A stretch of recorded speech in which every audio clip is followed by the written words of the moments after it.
Séverine, dans la nuit du 10 au 11 février, tu sors à 5 h du matin d'un bar avec une copine. Tu es dans ce quartier, Châtelet-Léal. Qu'est-ce qui t'arrive? Je sors donc du bar à 5 h du matin et je me dirige vers chez moi. Je passe par la rue Étienne Marcel, croisement Turbigo. Et là, il y a deux mecs qui ont leur scooter allumé et dont un qui commence à nous parler et qui sort son sexe et qui commence à se masturber. Là, je suis complètement outrée parce que je me dis mais c'est pas normal.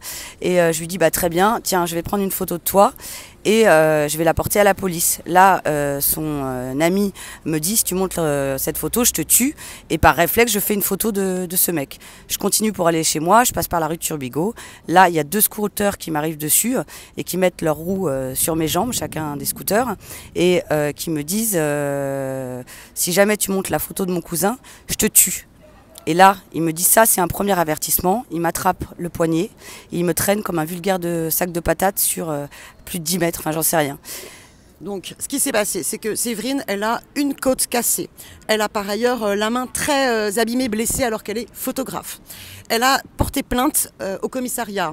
La police a donc la photo de ses agresseurs. Elle a aussi la photo des scooters avec une partie de la plaque d'immatriculation. Il y a aussi la vidéosurveillance du quartier. Donc, elle a tous les éléments pour que l'enquête aboutisse. Par ailleurs, on veut savoir pourquoi les pompiers ne sont pas intervenus. Parce que plus loin, tu vois les pompiers, tu cours vers eux, les pompiers s'arrêtent, tu leur parles, et là, à ce moment-là, ils se marrent et ils repartent. Donc pourquoi est-ce que les pompiers ne sont pas intervenus? Et il faut absolument que cette enquête aboutisse, parce qu'on a donc deux personnes, deux agresseurs qui potentiellement sont encore dans le quartier. Toi, tu es menacé par eux, de fait.